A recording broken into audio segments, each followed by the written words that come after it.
Thank you. Nice group. Have most of you come every night? Quite a few. Okay, let's start with prayer. Dear Father in heaven, we come to you, the great physician, to study your word and to learn how we can be in optimal health so that we can accomplish a lot for you, so that we can feel good and we can be happy. And we pray that you will guide us as we talk about this, help us to understand, and help us to know what we can do for ourselves, to help ourselves, and to be help to those in our families and among our friends who get depressed now and then. And I pray that you will be close to us in this room tonight. In the name of Jesus, amen. Amen. So we all know about depression. I think everyone has been a little depressed anyway, even if they haven't been severely depressed or clinically depressed at some point. Let's come up with some definitions or descriptions of depression.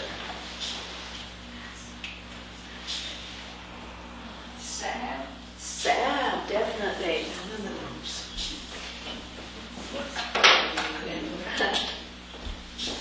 That made me sad. Can you see it? It's hard to hear you and hard to see. Okay, I need to talk louder. Yes. All right. So sad is one of the things that goes along with depression. What else? With stress?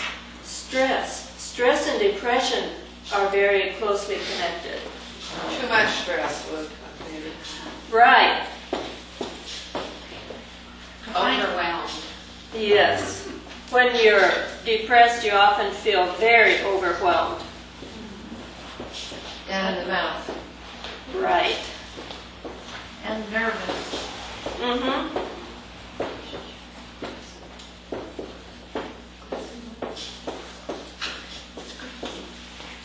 Old age. Actually, the older we get, the more likely we are to experience some depression. Bored? Chronic illness. Chronic illness, definitely.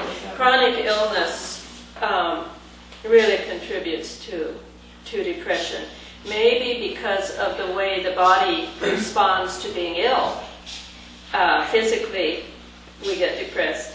But also just knowing that you have something that doesn't look like it's ever going to get better, I mean, that alone is depressing. Hopeless. Can be. Yes.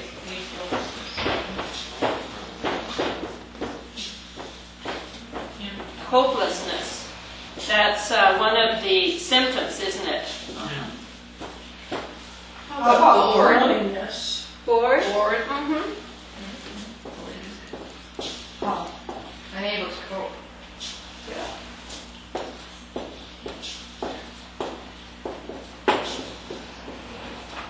Discouraged. loneliness.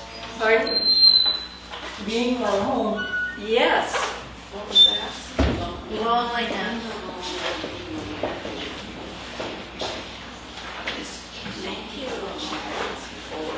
Can you think of anything else? We have a pretty good list here. Did I hear something else? Regrets? Yes, regrets go along with that.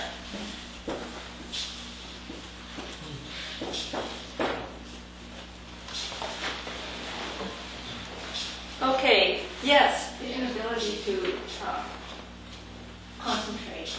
Right.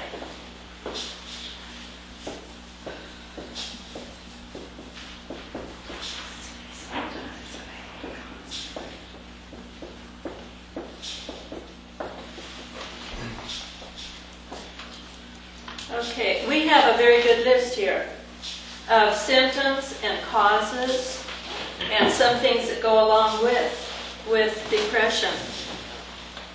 How do people feel about depression? When you talk to someone and you say, well, did you know that Mr. Smith is depressed? He went to the doctor and they said he's depressed and he has to take medicine for it. What do some people say? Mind your own business. Right. That's one thing that some people will say. What's another thing? It's too bad. It's sad. It's sad. It's too bad. And some They should just take it to the Lord. take it to the Lord. Don't have enough faith. They don't have enough faith. If they just act happy, they'd be happy. Oh, act happy and you'll be happy. It's Okay. on your mind. There's a little bit of truth in that, but it doesn't cure depression, does it? I knew a lady in a church up in Clarkston, and she was so lively. I bet when she was young, she was the head of every activity. She was just really lively and perky. And she said that she had a sister who was always depressed for years and years. It started in her teenage years. And throughout most of her adult life since then, she had been depressed. And this lady said, I always thought, just snap out of it. That's enough. You don't need to be like that. Try to think about more happy things. And she couldn't understand why her sister would choose to be depressed. And then finally, she got depression. She went into depression. She said she was depressed for nearly a year. And it was the most horrible thing she had ever experienced. And she said she never, ever told her sister to snap out of it after that. She said that was the worst time of her life. Yes. She was so fatigued. She had no energy. She had no interest in anything. She didn't feel like doing anything. She just felt like sighing. And she wasn't interested in the things that she usually had been interested in. She had trouble sleeping sometimes at night. She'd wake up early in the morning and couldn't go back to sleep. And then during the day she'd be so sleepy she couldn't stay awake. And she lost quite a bit of weight. She was kind of a tall, skinny person anyway, so, some of us would be happy to lose the weight, but for her it wasn't a good thing. She didn't feel like eating, really. And she couldn't do her work. She quit her job. She couldn't concentrate. She also felt like she was completely worthless. She couldn't get done the things that needed to be done. She said that was the worst year of her life, for sure. And what she had was most of the symptoms of depression. And after she came out of that, she had a great deal of empathy and compassion for anyone who was depressed. How did she get out of it? Well, she went to the doctor, she went to counseling. They found that she was low in certain nutrients, and she had had some kind of a health problem that had affected it. There are several health problems, that can cause you to be depressed, like sometimes low thyroid can cause depression. Certain nutritional deficiencies can cause depression. And then there are other factors like there's a gene, a genetic gene that you can get where it just seems to be passed down from family to family. In fact, I heard that there are at least at that time, no people in Iceland with depression, with that gene. And evidently, they all died. It died out. in Iceland, where it was so cold and so dark so much of the time, just like in Alaska, there's a lot of depression from the dark and the dismal winters. But in Iceland, evidently, the people that had it just died. I'm half Icelandic. They just walked them away. Some of them were my relatives. Really? They Yeah. probably couldn't marry and pass it on. Couldn't pass it on. They really guard the gene pool there. Yeah. Interesting. Mhm. Okay, so what I heard is right then. Oh, probably so. Yeah, okay. Well, for the rest of us, some of us have that gene. I have a cousin that has had depression off and on since she was about 10 years old. And she just graduated from college last June, and she's 26 years old, and there were times she had to take a whole year off from school because she couldn't study. She's doing a lot better now. But if you're born with that gene, that's something you really can't do anything about, can you? We don't choose our genes. And so we have to just do everything else that we can to help ourselves. And they isolated the gene? Yes. So if someone who's depressed can go to the doctor and the doctor will be able to isolate that they're I don't know a lot about Okay. genetics, but I know that they have found a gene that tends toward depression. Now, some people get depressed without that gene because there are a whole lot of things that affect and cause depression. If you had the gene but didn't have any of the other factors, you might not come down with depression. But if you had a whole lot of factors and didn't have that gene, you probably would come down with depression. So there are many factors. There are a whole lot of things we can do with the things that, besides genetics, there are things we can do to help prevent it. And so once we know those and do those, then whether we have the gene or not, we're in a better place. I'll list the symptoms of major depression, and this is what is used to diagnose it by a psychologist or a psychiatrist. One is deep. Okay, I've got too many papers over there. Deep sadness or emptiness.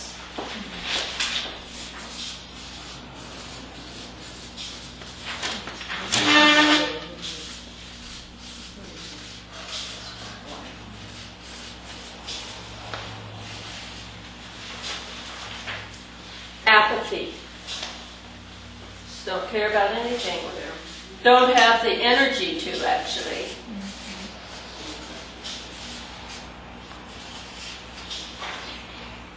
Agitation or restlessness.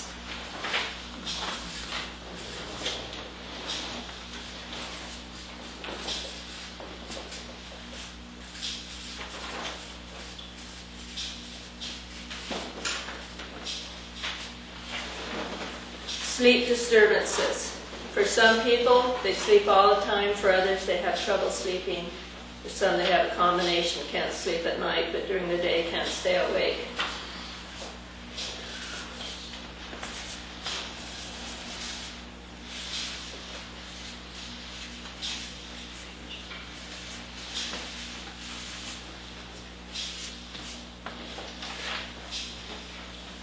Weight or appetite problems. And depression can go along with other things, like a lot of people that have anorexia or some other type of eating disorder also have depression. The weight changes would be from appetite change. Some people eat all the time to make themselves feel better, and so they gain, and others don't feel like eating and they lose. A lot of times, most alcoholics are depressed all the time. Exactly. One lady told me that even she's happy, she's depressed. Isn't that hard to understand, how you can be happy and be depressed? Alcohol is a depressant. It would be hard to drink a lot of a depressant and not get depressed, wouldn't it?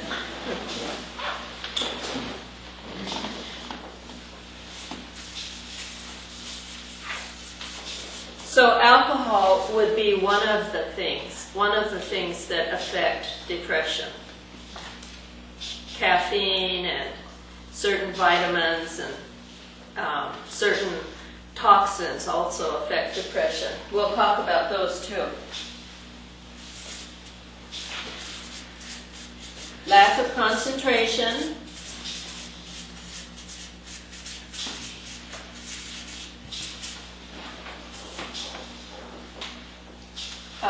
Feelings of excessive guilt or worthlessness.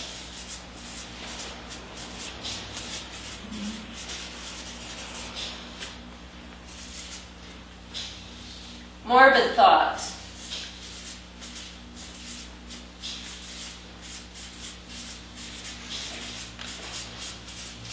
One morbid thought would be, everyone would just be better off if I wasn't here. Yeah, nobody likes Nobody likes me. And no wonder, I'm no good anyway. Poor me. Self-pity. 9, fatigue. It's physical fatigue, even though it's a emotional or mental type thing. It's a physical fatigue. I got very depressed when your 8 friends of mine died. My son died, my father died. I was depressed, but I never got any help for it. And I'm glad this class is here. That's definitely a factor. That would be a situational depression. You're depressed because of a certain situation that has occurred that's overwhelming. That is a terrible loss. And a loss of a family member, especially several all at once, that's almost too much. Yeah. Almost too much to cope with. These are the 9 symptoms that psychologists use to diagnose depression.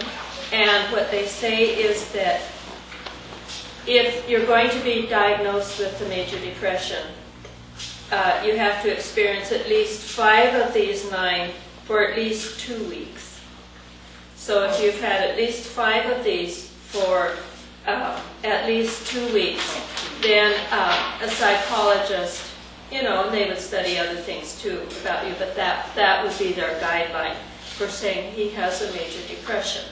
The suicidal thoughts to me as well, like with the morbid thoughts. Yes. Suicidal thoughts would be part of the morbid thoughts.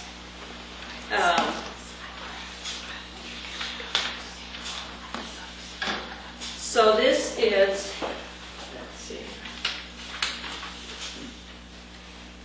These are the symptoms of major depression. And you can see that we already came up with most of them. But some of these aren't really symptoms. They are something that go along with it, like stress goes along with it. You want me to take that off? Yeah, thank you.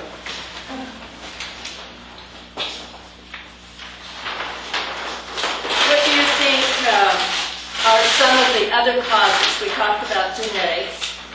What do you think are some other causes? Do you have any? Oh, good. I'm glad. I thought it wasn't that kind. It is. Good. What are some other causes of depression? We brought up a couple. You mentioned deaths of close people. Disease, yes, that was brought up. Chronic illness. Regrets. That would help. You said it earlier, a light affective disorder. Yes, light affective disorder, which is a seasonal affective disorder called SAD, which comes during the wintertime for people who don't get enough light, bright light, and that would be from a lack of sunshine. Also, you can cure it by having a bright light that has all the different types of rays that you need.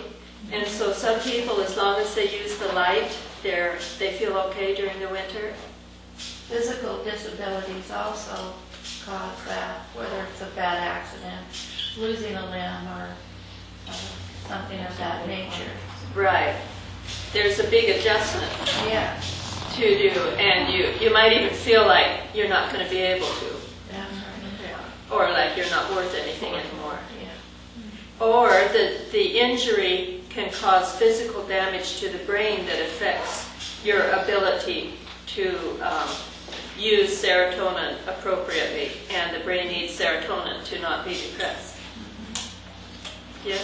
I think that students who don't achieve in school, that they're depressed or many times and say, well, no need of studying, I can't do it anyway. So not achieving brings depression. Right. I think you're right on that. Hopelessness, or the sense of being inadequate or not as good as other people. I don't know if this would be right, but like when you say when your kids get a child taken away, you know, so they're not able to raise that child at least for a while. That's really hard for their mom to go through. Oh, yes, loss of a child, whether it's taken away by CPS, whether the parent is ill and can't care for it and it goes to stay with relatives or something.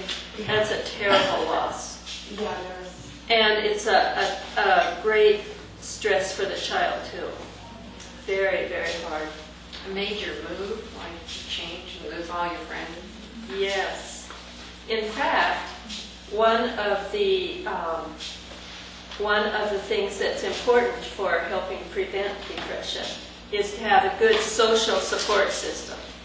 So if you move to a new place and you don't know anyone there, unless you have a lot of minutes on your calling card, you're not going to have anyone to talk to for a while. Yes. A job loss or a divorce. Yes. Two of the biggies, isn't it? Job loss or divorce.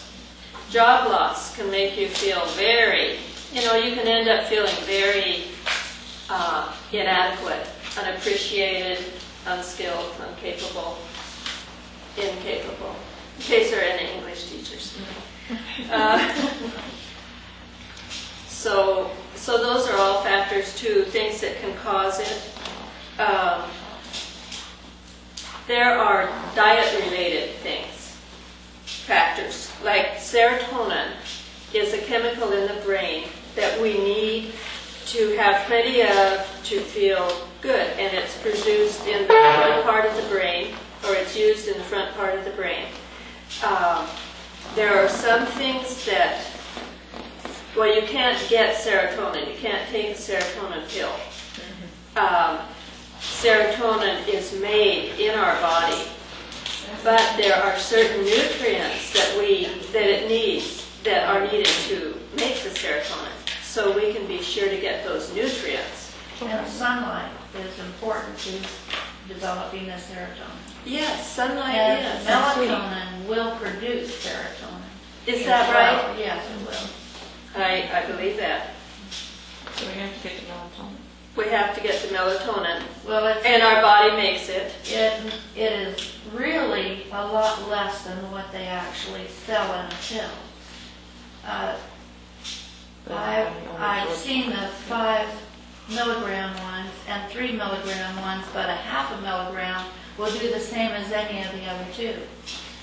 So some of it's just Yeah, wasted too abundance. much. Yeah, too much. We need omega-3 fats in our diet in order for our body to... I've never seen how much you're supposed to eat. I've seen this food produces this much and this much, but I've never seen the objective. What are we supposed to have? 1,000 milligrams a day? 500? What? She's never seen anything telling us how much omega-3 we need. 1,000 milligrams or what?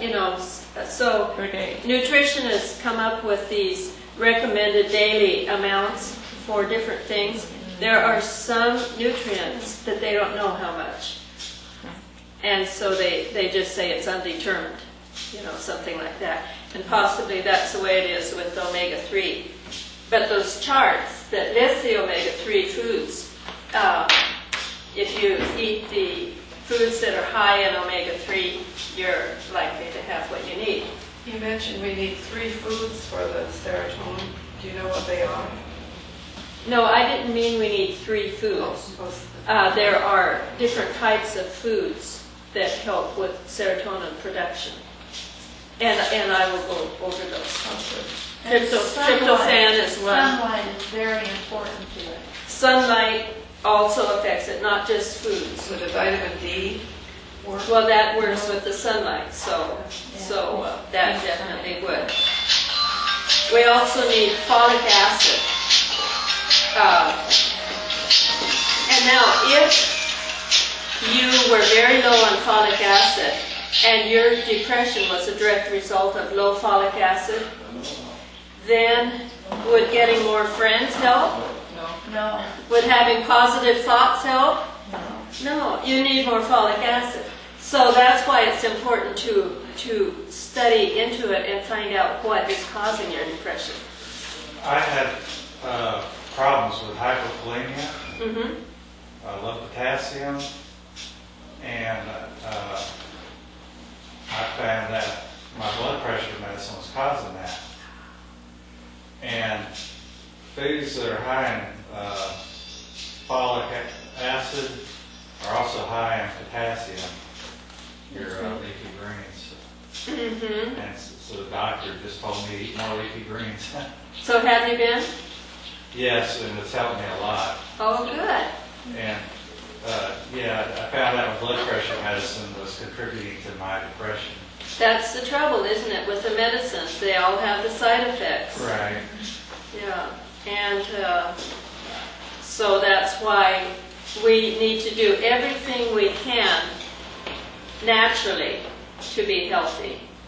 And then maybe we won't need those medications. Another important nutrient for preventing depression is vitamin B12. And it's important to get the kind that you can chew and have. It's not absorbed unless it's taken the right way. So it's important to study about that. And there's homocysteine, which is, I'm not a chemist here, but I know where to look up some things that I'm not real sure of. Homocysteine is an amino acid, and when we have too much of that in our blood, we're at high risk for strokes, for heart attack, for other problems with blood vessels. Now, it also increases the risk of depression. And if we don't have enough B vitamins, B6, folic acid, and B12, we will have higher levels of homocysteine in our blood. So the B vitamins help bring this down. But this is one thing that the doctor can measure in your blood if he does a blood test. They can measure how much homocysteine you have. And if it's elevated, then you're at risk for depression as well as for blood vessel problems. Toxins. There are certain toxins also that can promote depression, that can affect that. And there are a lot of toxins that we can get in diet or in the environment. Like mercury in fish, and some of the pesticides and different things, they get into our food and then affect us. In fact, I read recently that they found that babies that are conceived in the springtime, people that were conceived in the springtime, end up with a lower IQ, a lower productivity throughout their life. Oh. And they thought, how can that be? And they discovered that it is most likely due to the higher amount of pesticides during the pregnancy, because it's during the spring and summer. And so these toxins are just affecting us so much. I heard about a lady who wanted to be very healthy. I think I heard this at church. This lady, and she always drank plenty of water because, you know, that's good for you. And she ended up dying of some kind of illness that was caused by too much lead. And they found out that their well water had lead in it. So, you know, these toxins, they can come in surprising places in surprising ways, which just helps us realize we need to really be aware, be alert to all these things that we can. Besides the diet-related factors and genetics, there are social factors that can predispose us to mood disorders, to depression. Like you mentioned, separation of parent and child through the death of a parent or through some disruption in the family life. That can do changes in the brainstem. Some of these traumas that happen to children and affect them for life. Child abuse. A child just all of a sudden has a stressful life. He has a different attitude about life. It's not safe. He can't relax. He might feel like he's a bad person because this happened to him, and if he was good, no one would have abused him. So the social factors of abuse and lack of social support and the stressful events that happen definitely can push us toward depression. Depression can be overcome. That's the good news. Depression can be overcome. That's why we're here, isn't it? What can you do? I can't help it if I was abused as a child, or if our family broke up, if there was divorce. I can't help it if I was malnourished as a child and didn't get really what I needed to have a strong body. But it can be overcome, and we will talk about that too, and what to do. In fact, we've already talked about some of it. Getting the B vitamins, avoiding the toxins, getting sunlight. Some of those things we already have talked about that help us. There are other lifestyle factors. Inactivity. I think most of us have heard that exercise is a good thing to help relieve depression.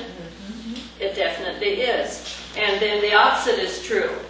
Inactivity increases the likelihood of depression.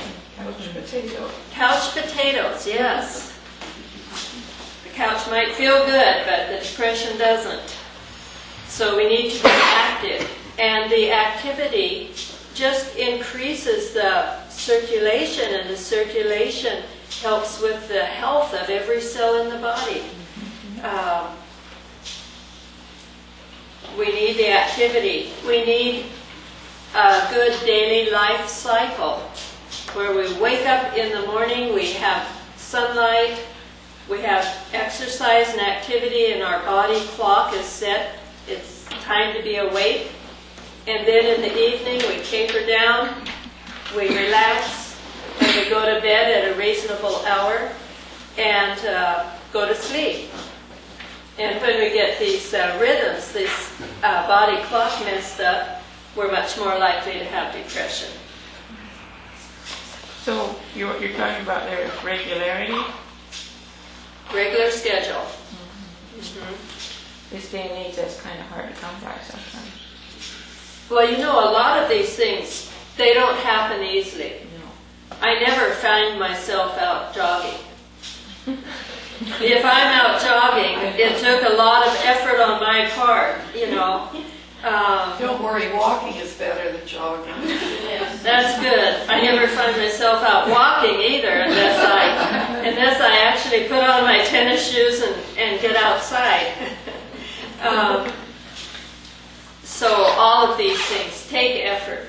They really take effort. Unless you're a person that works outdoors in the sunshine every day, you're not going to get the sunshine you need without, taking effort to go outside and get it.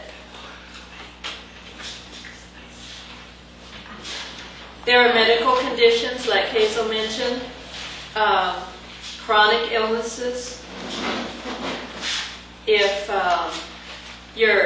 you're somehow have trouble with your feet or legs, it'll be harder for you to get out and walk. You might it might be more challenging to get the exercise you need. And then you would have the poorer health that results from poor exercise. But there are some illnesses that affect the brain and seem to cause depression physically. They did something to your brain that make it not just that you're sad that you have it, but it affects the brain. And heart disease is one of those, and stroke, and cancer, and then certain medications. If a person has cancer, if they take the medicines, there are so many people that are alive years after they had cancer because they had radical treatment for the cancer. But the radical treatment nearly killed them, didn't it? Yeah. And so we can take medications for certain problems, and then one of the side effects of the medication might be depression. One of my daughters, after she had a baby, she wasn't producing enough milk. And so the doctor gave her a medicine to help stimulate her milk production. And she got so depressed she couldn't stop crying. She just cried and cried and cried, and she didn't know what was wrong. And so I left my job and came to spend some time with her. And by the time I got to her house, she said, "Oh, they found out it was that medicine I was taking to make more milk." And so they took her right off of it, and she was her normal self again. And of course, her brothers and sisters said, "Yeah, you just did it to get Mom to come back." But medications will do it. A lot of them will do it. And you have to say, shall I die of cancer, or shall I take the medicine and get over it, and then have the consequences of the medicine? And sometimes it doesn't cure it anyway. I have one more thing to say. I had cancer, and I had laser surgery, and I didn't get depressed over that either. It Good. didn't have any side effects at all. Oh, that's good. So I was cured of that. I'm not going to say anymore. We want you to talk. Okay. Thank you. Okay. Yep, it's not inevitable that medicine's going to hurt you. I mean, we would take it if that was all it did. Another problem is imbalanced brain electrical activity. Our brain has electrical activity going on in it.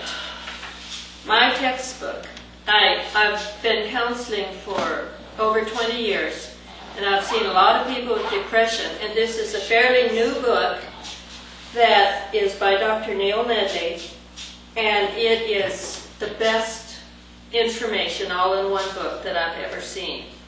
It tells about the medicines, it tells about diet and nutrition, it tells about how our body can be healthy,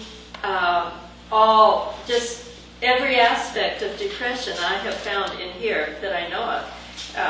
I don't know of any others that aren't in here. And so I recommend this book. There are some out here. You can order it. You can buy it at bookstores. But Depression, the Way Out. And there's a workbook that goes with it. There's a workbook, and the workbooks are available here tonight as well as at the ABC, and they can be ordered. I'll give you a phone number too, and a website. There's a website for information, and that is www.depressionthewayout.org. And that gives information about their lifestyle center in Oklahoma, where they have a depression program. You can go there with depression, with other mood disorders, with PTSD, post-traumatic stress disorder, and they have good treatment for some of these things. You can get information from that website. And their phone number is 1-800-213-8955.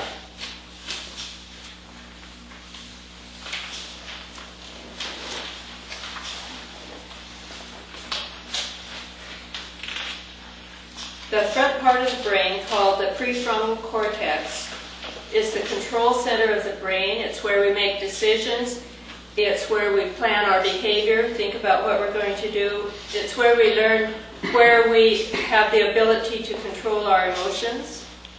You know how children, they get started crying and you can't stop them? They haven't learned. But as adults, we get started crying, usually we can somehow get ourselves under control and stop again. Emotional control is in that front part. Self-awareness and independence. Self-independence are in that part. And this part, the prefrontal cortex, is affected when we're depressed. Depressed people have low blood flow to this part of the brain. And that affects the ability of the brain to use or produce the serotonin. And it affects all these abilities that are in that part of the brain. Our ability to plan behavior and make decisions. You've heard of depressed people can't make decisions. They stand there in front of their closet and can't decide what shirt to wear.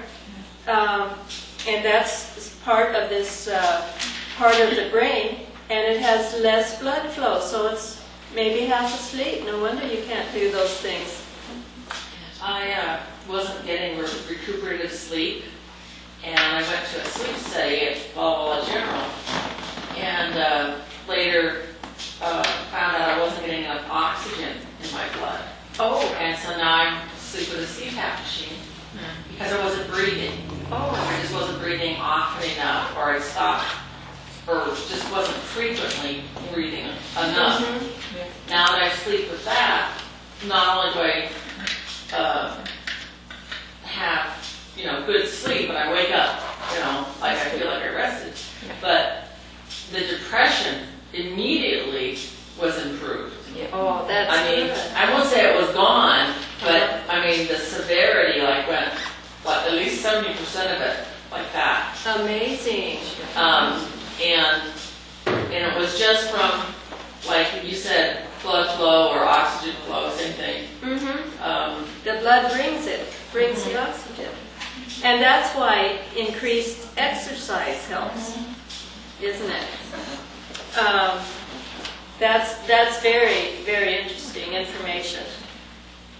So this part of our brain needs to be taken care of well. We need balanced brain electrical activity there. There's some uncommon causes of depression. Have you ever heard of sick building? What? There's some sick building. Oh, okay. There are some buildings that have maybe something toxic in the walls or something, and most of the people that work there are getting sick often. And finally, they say this is a sick building.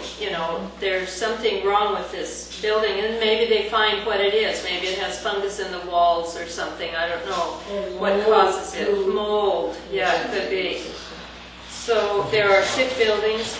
There are metabolic causes where a person's metabolism is thrown off, and then that can cause depression.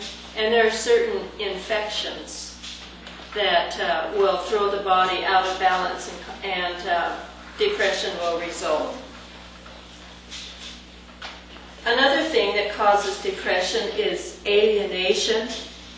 This would be like social factors where you don't have a good social support system, but also alienation from God, where a person doesn't feel this connection to a God that they believe loves them and cares for them, Maybe they feel not good enough or rejected or like there is no God. And like they're a piece of life out floating in this world with no connection to anything. And that can be a factor in depression. Where does anger come in there? Good. In some studies that were done, they found that the two things that cause the most damage physically, the two emotions that cause the most physical damage are rage and resentment. And rage and resentment. I think these are really, really significant. I love knowing this, and I keep reviewing them and trying to let go any resentment or anger I have, because I think, no, it's going to hurt me. I can't be mad at them because of what they did, because I'm hurting myself. But the two bad ones are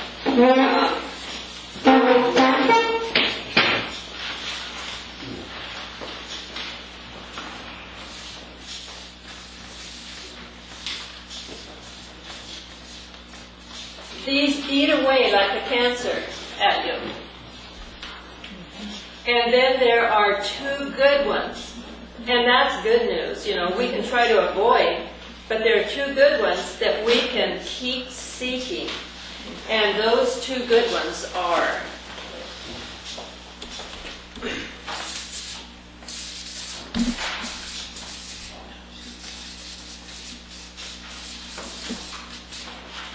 one is gratitude.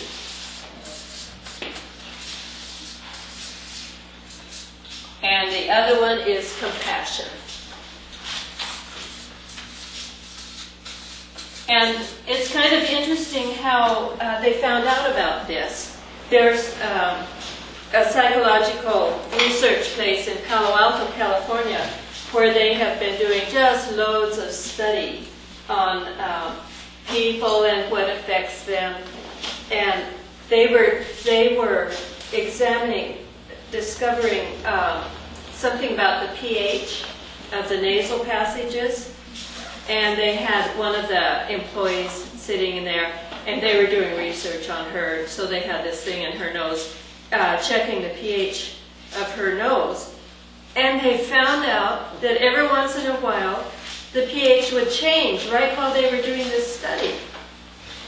It would go to acidic, and then it would come back to alkaline, and it would go to acidic. And they found out the reason it was going to acidic. Every time this other employee came in, it turned acidic. She didn't like that other employee. She had some resentment, and it turned her body acidic, which made it much more likely, much more vulnerable to illness. Mm-hmm. And so there is an exact physical change due to our thoughts. Which can make us, hinder our immune system. I don't know how many times, probably someone's counted, but I don't know how many times the Bible says to give thanks over and over and over. And I heard a pastor that said that he has done a lot of counseling with depressed people, and the main thing he does, and this helps quite a few of them, is just start making lists of all the things they're thankful for. And some can't think of anything. Well, I don't have anything to be thankful for. And he says, well, look in this room. What if we didn't have a door? How would we go out? Aren't you glad this room has a door? I say, yes. Okay, thankful for doors. And they make their list. Thankful for a window. Thankful for heat. Thankful for air, yes, and so they make their list, and he has them every day make a new list of 10 things they're thankful for, and pretty soon their depression is alleviated. Now, if they were in depression because of lack of vitamin B12 or folate, that wouldn't really do it, would it? It might help them. They might get perked up enough that they didn't feel so depressed. But that shows the power of our thoughts.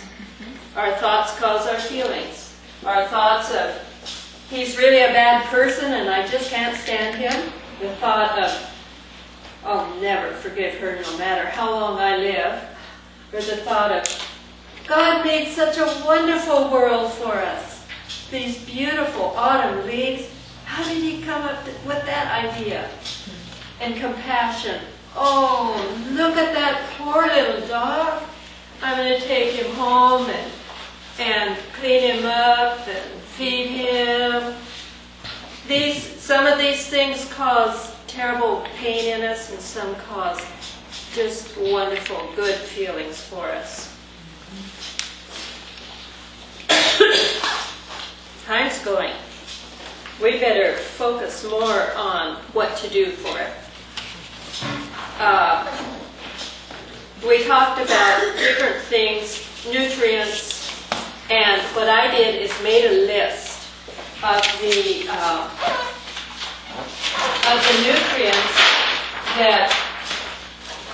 of the foods that contain the nutrients, thank you, that were recommended most. And I'll just give you that list of things. And some of it's because it has a lot of tryptophan, some of it's because it has a lot of omega-3s. Okay. It's hard to see.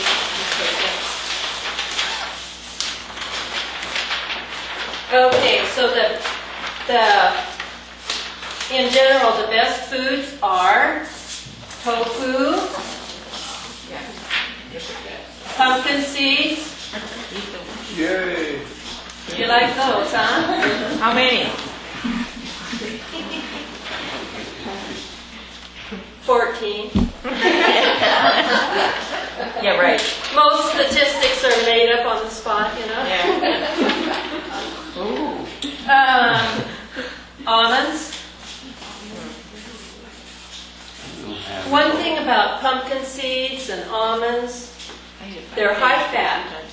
We don't need a lot of it to get the nutrients.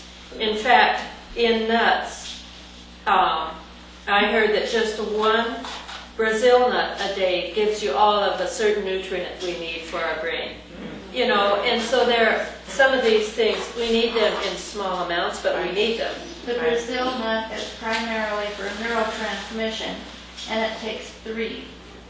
It's 3. 3. Oh, well, I had heard that if you get Okay. one, you get enough of a certain thing, but maybe you need 3 to get all But of 3 is really excellent for neurotransmission. Okay. 3 nuts. Good. So I think some things like this you want to go sparingly on, but you want to be sure to use them regularly. Something like this, you can eat a larger quantity maybe than you would eat of almonds or something like that. Sesame seeds. And flax oil. Walnuts. Or grind your own. Yeah, walnuts, and that can be black walnuts or English walnuts. They're both good. Canola oil.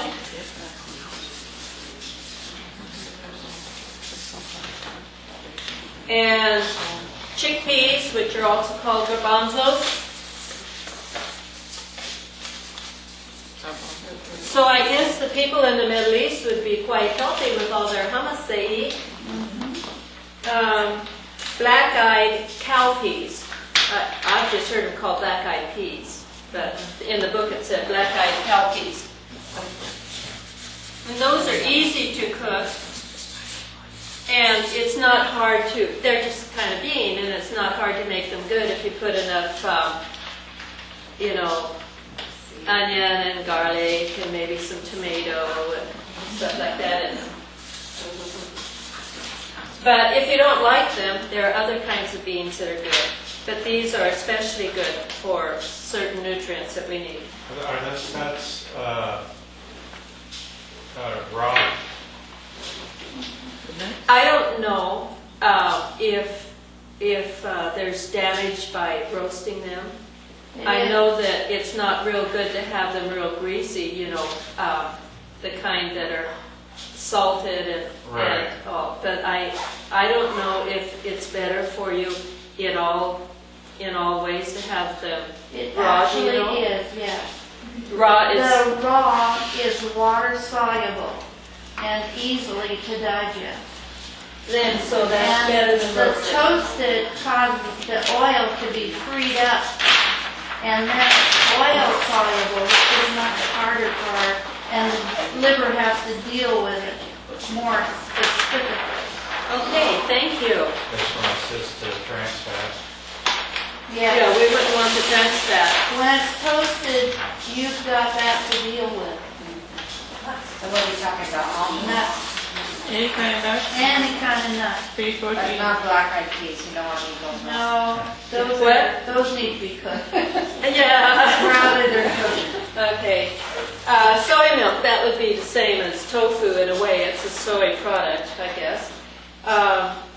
Another thing is go vegetarian. There are enough things, enough harmful things in the meats that affect our brain that it's not recommended to use meats, and avoid animal fats.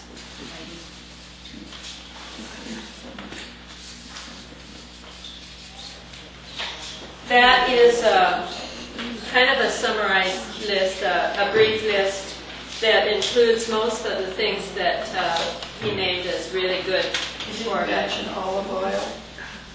It wasn't on the list. That doesn't mean it's bad and that it doesn't have what we need. You know, it's just it wasn't on the things that I picked out from where he listed the types of foods that are high in certain things we need. So these are specifically good for depression. Yes, yes, these are for depression. He says that canola oil is better than the olive oil? You know, I know that olive oil is good. It's just that in his list of foods that were high in certain nutrients that he was recommending, canola oil was on that list and olive oil wasn't. But maybe on another list of things that are good for something else, maybe olive oil would have been there and canola not. This is geared specifically for depression.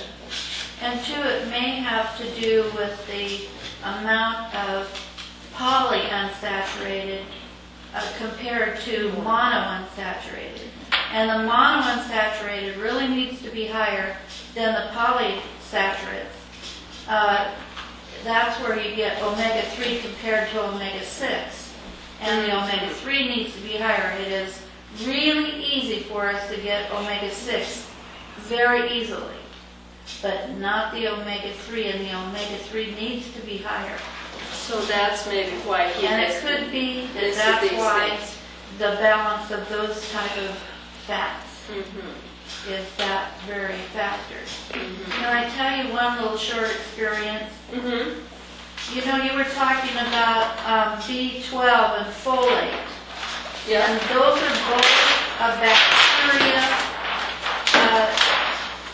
developed type things, vitamin things.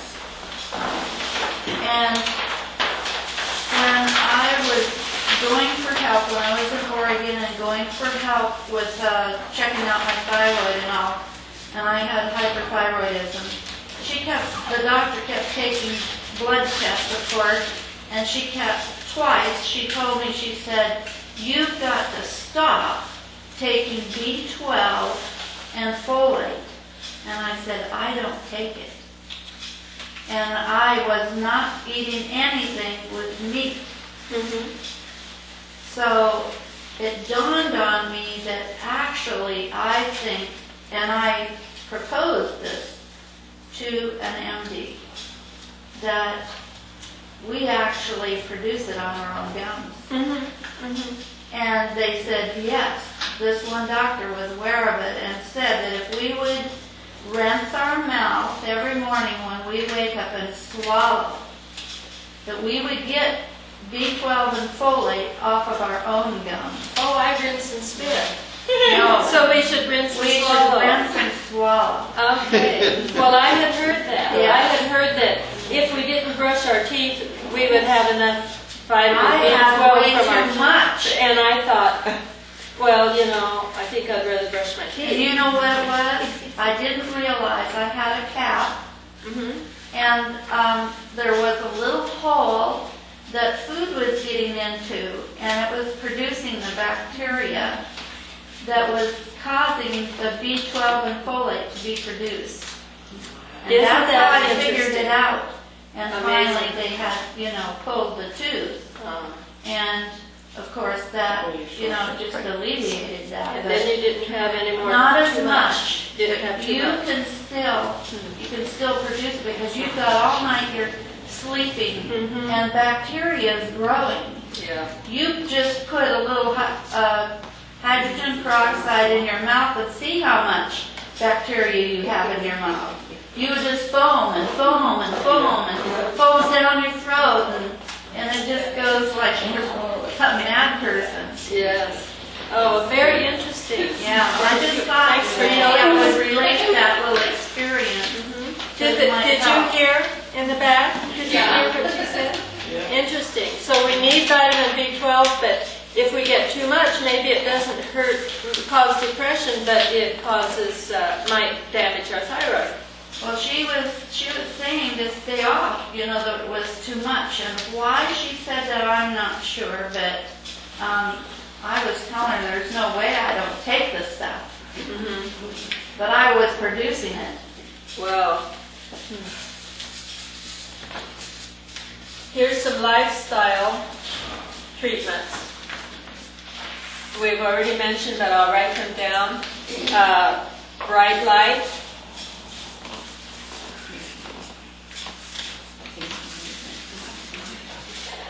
Avoid negative thinking.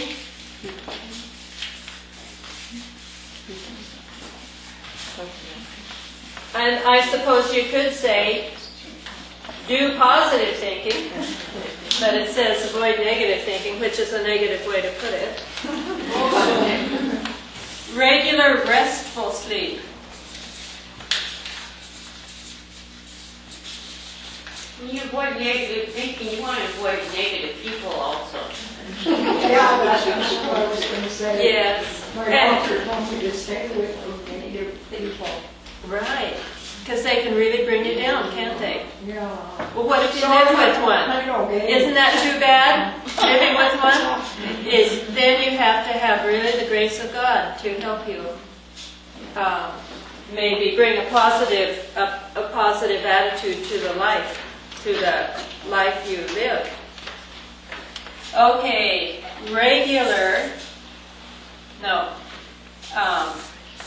daily spiritual exercise.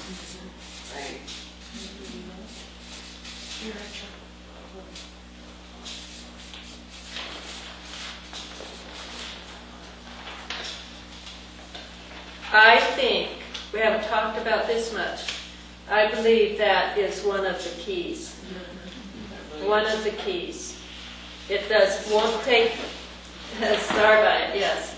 It won't take the place of nutrients that are missing. It won't take care, it won't eliminate our depressive gene, but it is such a boost.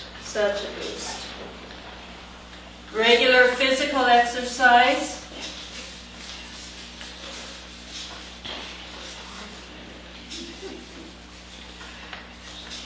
And some of the reasons is because, like we said, it increases the oxygen to the brain. It increases all the nutrients flowing through the body. It increases certain hormones and chemicals that make us feel good. And now here's one that we haven't talked any about. Deep breathing. Have you talked about that some during these times? No, but Deep breathing is so important. And anyone that has a problem with rage, deep breathing is a good way to help with that. People that have trouble,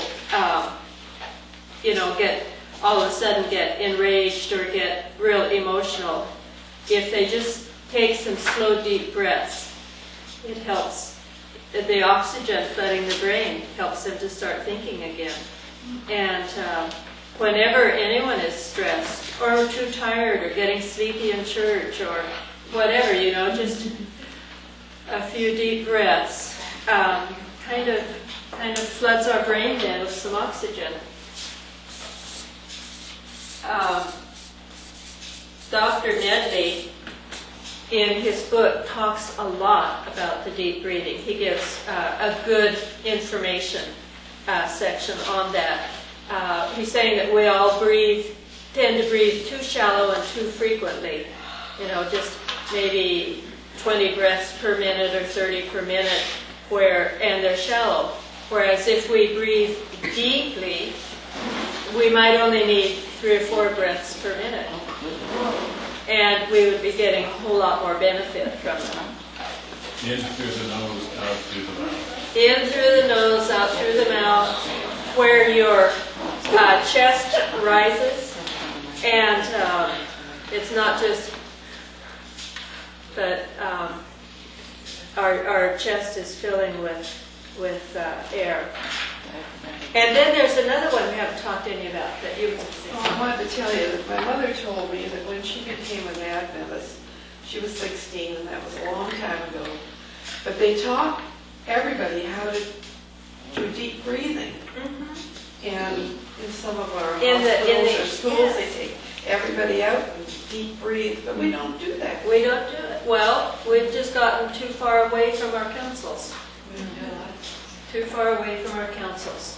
Our daily spiritual exercise, if we'll start reading and studying our own counsels more, we will find these things out. She did emphasize, Ellen White emphasized a lot about breathing correctly, speaking correctly, about how important this is. There's one more here that we haven't said anything about yet. How many of you have heard about classical music therapy? Okay, quite a few of you. Dr. Nedley found that people that are depressed, one treatment that they could do that helped was listen to classical music for 1 or 2 hours a week, for an hour, 2 or 3 times a week. And during that time, before it starts and during it, think about a situation that you want to figure out how to deal with, a situation that's a challenge for you. And people that do this, they greatly decreased their depression. And they were not only able to tell that their depression was less by them saying, I don't feel as depressed, but they were also able to, by a blood test, to measure something in the blood, cortisol, that is there when we're stressed. And they can see how much cortisol you have in your blood, and it is an indicator of how much depression how much stress you have. And people that did this classical musical therapy, actually their cortisol levels went down. So that also agreed with what they were saying, that they were less depressed. The simple sugars will also bring the cortisol up. And that's not a good thing. No. And that is what we feel like doing so often when we don't feel good. Just eat something quick to make us feel happy. No. This is a little off the track, but it's about the classical music. Mm-hmm. And there's quite a movement toward playing classical music for your child just after they're, between birth and 9 months or so. Mm-hmm. Yes, and I saw some recent research on that, and they found that they haven't done long-term studies because it's a new thing, but they found that now children a few years old that had a lot of that classical music played to them, they don't have as big a vocabulary as other children. And maybe they were just listening to music more of the time that they would, where other children were hearing words. You don't have what? As big a vocabulary. Oh. They'll get it. Yeah, they'll get it, you know. And it'll be interesting to see the long-term results.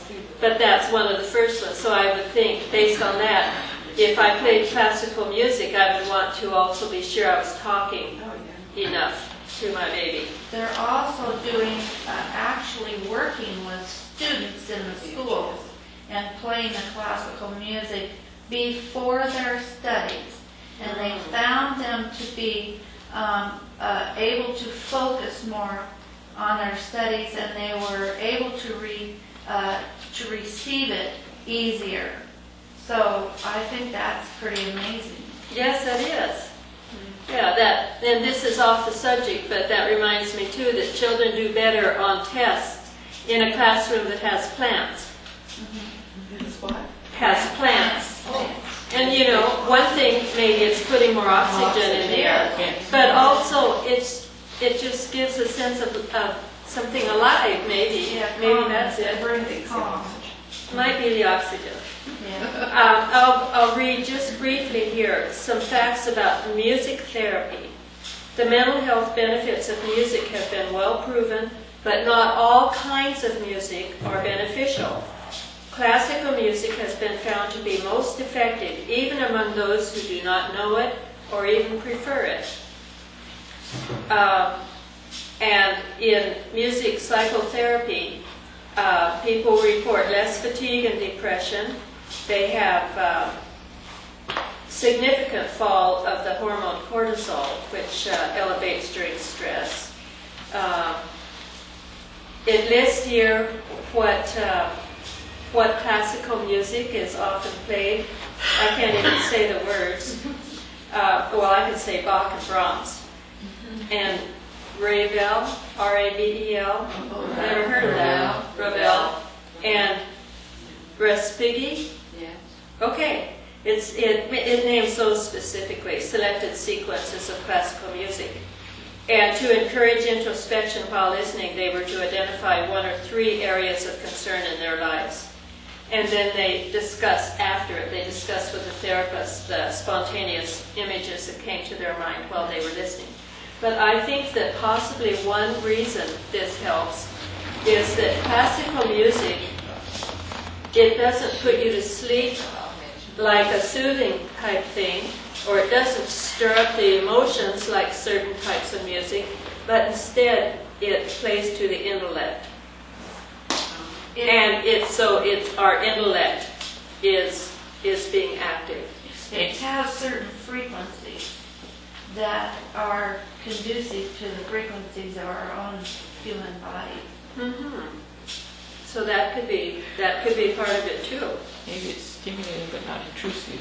Mm-hmm. Traditional classical music is the only style of music that has been demonstrated to improve mental health, both subjectively and objectively to date. The only requirement is that individuals think of areas of concern in their life and keep their imagination active during the performance. So I found that interesting, and it's in this book too.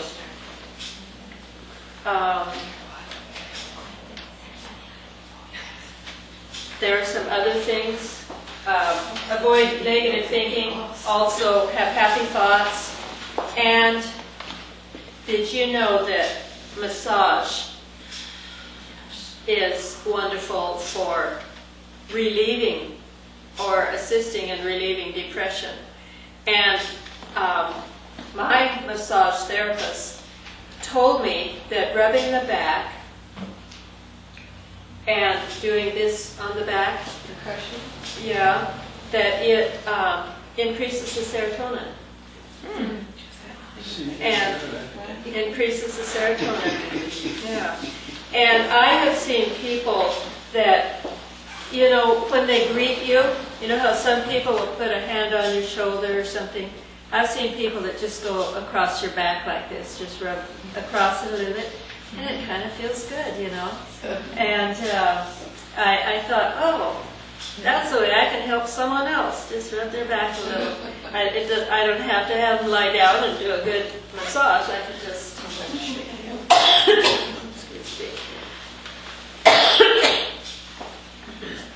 So I should put massage on here. And it mentioned the benefit of maybe 3 15-minute massages a week. The man in the corner of the question. Yes. I don't have a question, I have a comment. I watched the DVD, and I know it's at our school because I'm very observant. We have students at our school, and those who listen to rock are more destructive of property. Isn't that interesting? And they had it on the DVD where they showed that people who've been listening to it, buildings or windows are broken out of them, and people are careless with parks and stuff. But then they started doing this one thing in some towns where they'll put speakers and they'll play classical music above, throughout the park. And so when people are strolling by, they'll be willing to throw their trash into the trash can because it adds to the beautifulness, sound. Isn't that interesting? Would you repeat some of that? Yes.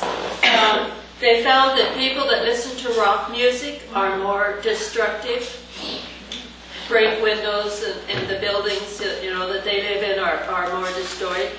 And people that they have places where they play classical music at parks, and people that walk by, they'll put their trash in the trash can instead of destroying. Instead of just because on the DVD, because I have several. They have Christian companies that have made all this stuff and have put research into bringing this out so people will understand the music and the effects of it.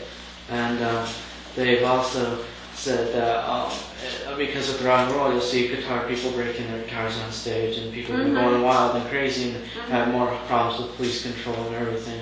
But then, and so with this, they are, they're trying to show that with these effects and where it comes from, they go as far back as showing origins of where all this stuff comes from. And I'm just interesting, isn't it? I was very interested. In California, where there was a notorious park where a tremendous amount of drugs were being sold, exchanged, whatever, the police department put speakers up and did that very thing, played classical music. And next thing you know, no the drug whole dealers. drug problem disappeared. Wow. I think that was on the DVD too. Interesting. Yes. I used to live at ABC, Atlantic Community College, and right across the street was a pizza place. They played classical music all the time, and I asked them why. They said because we have much better conduct when we have the classical music. Didn't seem to stop their business either. That's good. Well, there are quite a few benefits of classical music then. Did he say anything about Christian music and the effects it has on depression? No. That might be something that promotes our daily spiritual life, and helps us be grateful and peaceful and happy. I don't know. I would think so. Okay, I'll mention a couple more things and then I'll give you the test. One of the most common tests that's given for depression, I'll give you each a copy of it, and you can fill it out if you want. One interesting thing about it is as you answer the questions, each question kind of indicates something that is a symptom. Do you do this or do you do that? And so it's kind of informational too, just to, when you look at it. But also it'll help you as you talk with other people that might be depressed. You can be a little more informed.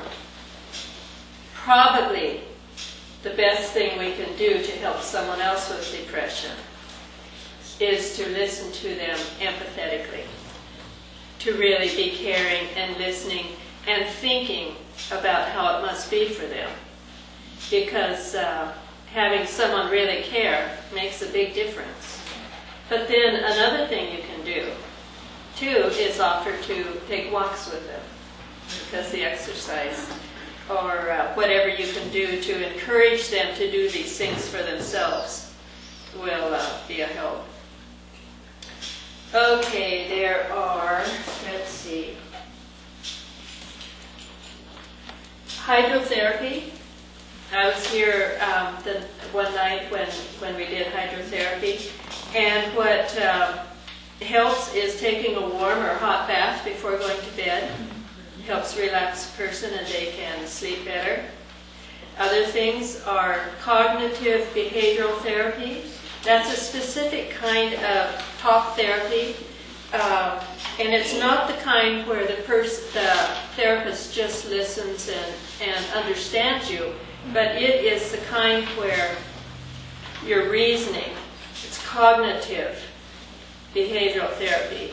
And so if the person says,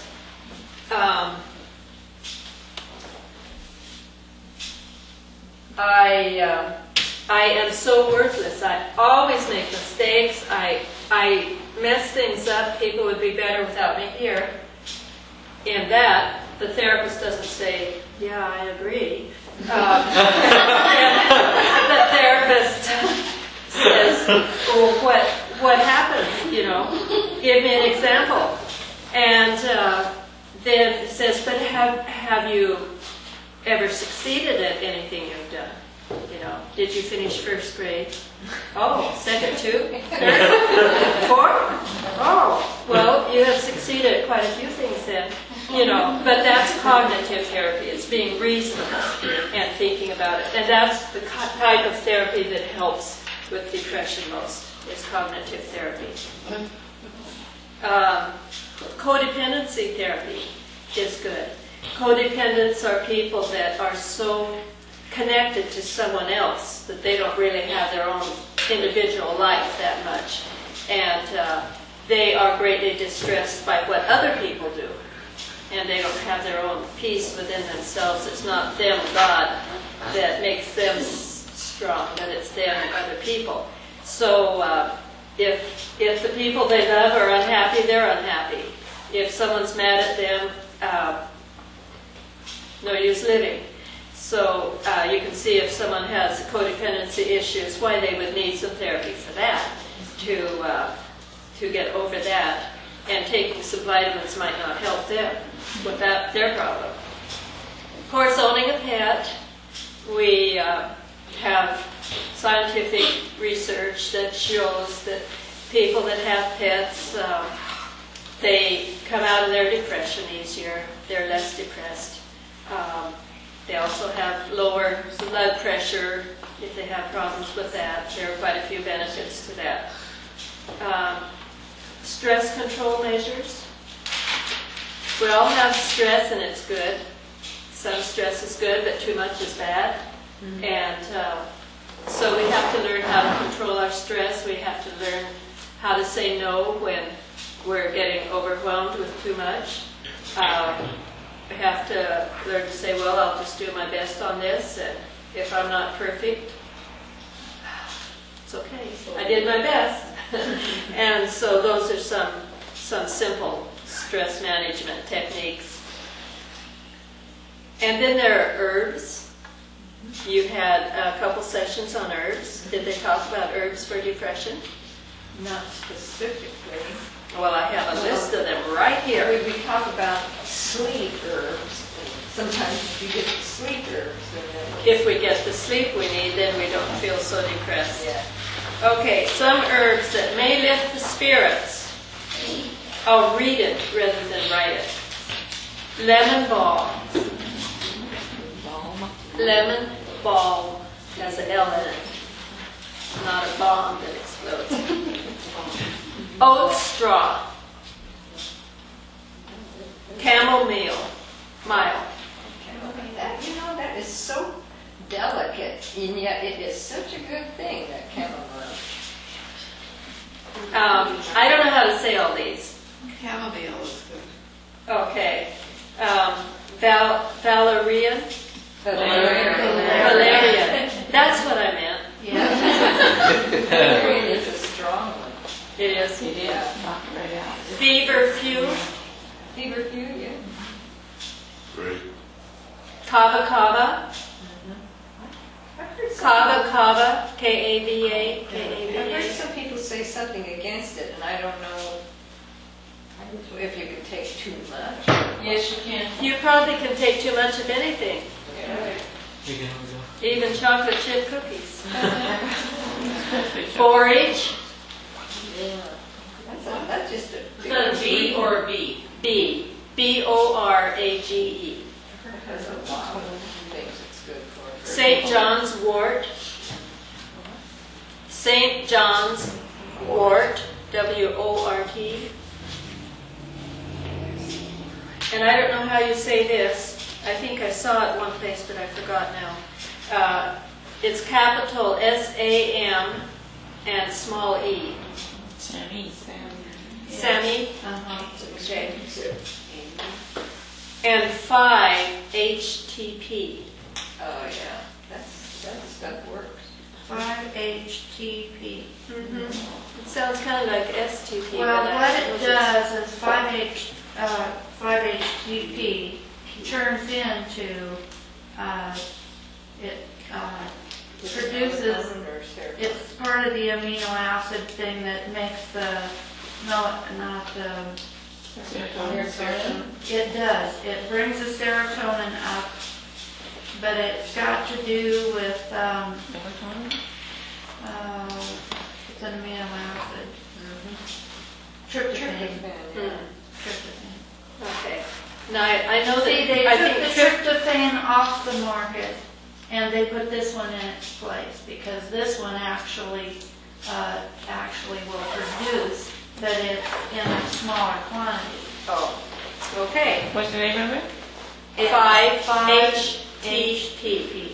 5. The number 5. 5 HTP. H-G.